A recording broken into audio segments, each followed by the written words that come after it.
आपको ये बताती है कि ये मुल्क कभी भी आगे पूरी तरह से नहीं बढ़ सकता है जब तक आप मुसलमानों के एजुकेशन के बारे में संजीदगा नहीं होगे और मुसलमानों को तालीम के अंदर आगे नहीं बढ़ाएंगे।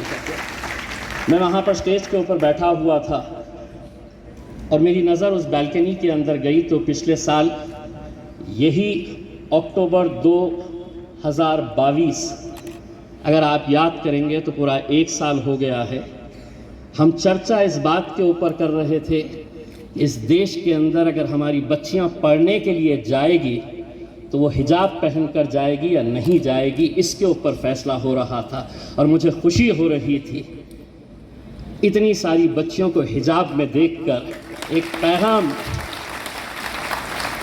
पैगाम इस कॉन्फ्रेंस के ज़रिए ये था कि हम अपने हक़, अपने हुकूक़ की लड़ाई हम जमहूरी तर्ज के ऊपर लड़ते रहेंगे और इंशाअल्लाह आगे बढ़ते रहेंगे। कितनी भी रुकावटें बार बार जो हमारे सामने आज लाई जा रही है। मैं आप लोगों को एक बात बताना चाहता हूँ कि पिछले पार्लियामेंट सेशन के अंदर मैंने हमारे minority minister minority affairs women and child development government of India Smriti Irani ji को पार्लियामेंट के अंदर एक सवाल किया था।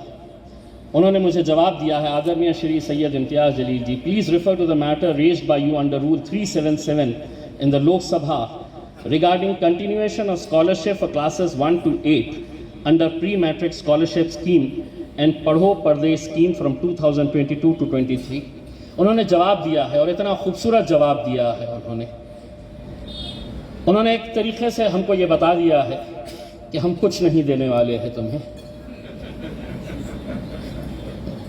कितने खूबसूरती से जिस लैंग्वेज का इस्तेमाल किया गया है और ये बताने की कोशिश की गई है कि नहीं, आपको स्कॉलरशिप हम इसलिए बंद कर रहे हैं माइनॉरिटीज़ की कि दूसरे सारे स्कीम्स है, दूसरे डिपार्टमेंट्स अलग अलग चला रहे हैं, लेकिन ये नहीं बताया कि कौन से दूसरे डिपार्टमेंट्स चला रहे हैं, कौन सी ऐसी स्कीम्स है जो माइनॉरिटीज़ के बच्चों को स्कॉलरशिप देने का काम कर रही है। पढ़ो परदेश की स्कीम के बारे में उन्होंने इतने खूबसूरती से ये बताया है कि हमने ये स्कीम इसलिए बंद कर दी है कि हमने बैंकों को ये कहा है कि जो बच्चे पढ़ना चाहते हैं विदेशों के अंदर जाकर, तो हमने बैंकों को कहा है कि बहुत आसान तरीके से, बहुत कम इंटरेस्ट रेट के ऊपर माइनॉरिटीज़ के बच्चों को लोन दे दे। हकीकत क्या है ये आप भी अच्छी तरह से जानते हैं कि कितनी आसानी से बैंक आज आपको लोन दे देते हैं, कितनी आसानी से बैंक्स कम इंटरेस्ट के अंदर आपको एजुकेशन के लिए लोन दे रहे हैं। मौलाना आज़ाद फाइनेंस कॉरपोरेशन जो है मेडिकल के लिए, कोर्सेज के लिए यकीनन कुछ फंड देता है, लेकिन क्या उन्हें ये नहीं पता है, सरकारों को ये पता नहीं है एक मेडिकल की फीस भरने के लिए 20 लाख से 30 लाख रुपए देना पड़ता है और मौलाना आज़ाद फाइनेंस कॉरपोरेशन लेता है लोन तो कितना, महज 5 लाख रुपए देता है। और वो 5 लाख रुपए ऐसे ही नहीं देता है, उसके लिए कंडीशन है कि गवर्नमेंट का कोई गारंटर चाहिए। कौन गारंटर दे रहा है कि कोई एक रिक्शे वाला अपनी बच्ची को पढ़ाना चाहता है, कोई एक मजदूर अपने बच्चे को पढ़ाना चाहता है, कौन गारंटर दे रहा है या नहीं? तो उन्होंने कहा कि अगर आपको कोई साइन नहीं दे रहा है, कोई गारंटर नहीं दे रहा है आपको, तो आप कोलैटरल सिक्योरिटी लेकर आइएगा। यानी कि अगर आपको लोन चाहिए तो आप कुछ जायदाद उनके पास, बैंक के पास जमा करिएगा। ये लोन इम्तियाज जलील या हम जो बैठे हैं हमारे लिए नहीं है। वो लोन एक मजदूर का बच्चा अपनी बच्ची को पढ़ाना चाहता है, अपने बच्चे को पढ़ाना चाहता है, एक रिक्शे वाला, एक ठेले वाला पढ़ाना चाहता है। हर माँ बाप की ख्वाहिश होती है अपने बच्चे को अच्छे से अच्छी तालीम दे। हर एक की किस्मत मैं नहीं समझता हूं कि पठान साहब जैसी रहती है, क्योंकि पठान साहब जिस दौर के अंदर आप थे उस दौर में और आज के दौर में जमीन और आसमान का फर्क है। उस दौर के अंदर इंसानियत जिंदा थी, आज मोदी हमें मारने के लिए निकला हुआ है। यह हकीकत हमें कहीं ना कहीं कबूल करनी चाहिए। और ऐसी हकीकत के अंदर अगर आज इस तरह की कॉन्फ्रेंस होती है तो यकीनन मुझे खुशी इस बात की, आज हमारे बीच में मखदूम फारूकी साहब को मैं देख रहा था, एक डॉक्टर रफीक ज़करिया इस शहर के अंदर आता है तो हजारों हमारी बच्चियां कैसे तालीम हासिल करती है, उसकी जिंदा मिसाल अगर देखना है तो औरंगाबाद शहर। एक रफीक ज़करिया की दूरंदेशी थी कि मैं मुस्लिम बच्चियों के लिए, माइनॉरिटीज की बच्चियों के लिए एक सेपरेट कॉलेज खोलूंगा। हमें मालूम है कि अगर वो कॉलेज अगर आज नहीं रहता तो शायद बच्चियां आज को एजुकेशन नहीं लेती, क्योंकि को एजुकेशन लेना है तो कंडीशन डाल दिया गया है, तुम बुरखे में नहीं आ सकती है, तुम हिजाब में नहीं आ सकती है।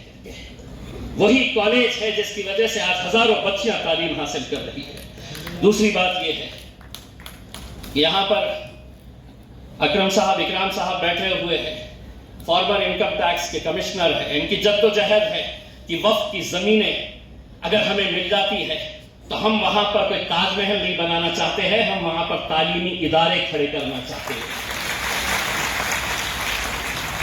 लेकिन इकराम साहब, मैं आपको पूरी ईमानदारी के साथ बताता हूं, हम भी उस वक्फ बोर्ड के मेंबर हैं। पिछले 4 सालों के अंदर फौजिया मैडम भी जानती है, मैं भी जानता हूं कि हम कितनी मेहनत कर रहे हैं उन जमीनों को वापस हासिल करने के लिए, ताकि वो जमीन हम आप जैसे लोगों को दे और आप पूना में एक बड़ा एजुकेशन इंस्टीट्यूशन खड़े करें। लेकिन दिक्कतें क्या है, आपको भी मालूम है, ये सब बर्बाद हुए हैं तो कोई गैरों ने नहीं बर्बाद किया है, अपनों ने ही बर्बाद किया है। इसे लूटा अपनों ने ही लूटा, और इन्हें वापस लेना इतनी आसान बात नहीं है। मुझे बार बार है तो दूसरी बात में जाने से पहले ये कहना चाहता हूँ, कुछ दिन पहले मुस्लिम रिजर्वेशन का बिल पास हुआ, महिला रिजर्वेशन का बिल पास हुआ, सॉरी, महिला रिजर्वेशन का, वुमेन्स रिजर्वेशन का बिल पार्लियामेंट के अंदर पास हुआ उसमें। उस वक्त मुझे वजीर आजम का वो चेहरा याद आ रहा था जब वो मायूसी के साथ कह रहे थे कि ट्रिपल तलाक कितना घिनौना कानून है, मैं अपनी बच्चियों को इंसाफ दिलाना चाहता हूँ, ट्रिपल तलाक का कानून लाना चाहता हूँ। हमने उनका विरोध इसलिए किए, हमने ये कहा कि अगर सिर्फ तुम्हारी लग रहा था तुम्हें ऐसा कि तुम इंसाफ से एक कानून लाकर ट्रिपल तलाक के कानून तक रोक देंगे, तो अब हम चाहते हैं कि उसे थोड़ा सा इंसाफ इन बच्चियों को और दीजिएगा। रिजर्वेशन तो तुमने ला लिए हैं, अब इन हिजाब वाली बच्चियों को पार्लियामेंट के अंदर तक पहुंचाने की भी जिम्मेदारी तुम उठाइए। उस रिजर्वेशन के अंदर आप मुस्लिम बच्चियों के लिए भी रिजर्वेशन लेकर आइएगा।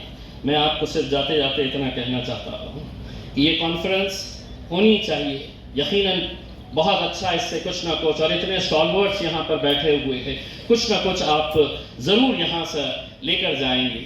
लेकिन मैं समझता हूँ कि अब हुकूमतों से बहुत कुछ उम्मीदें करना छोड़ दें, जो भी करना है अब हमें ही करना है, और हकीकत यही है, न हम सफ़र न किसी हमनशी से निकलेगा,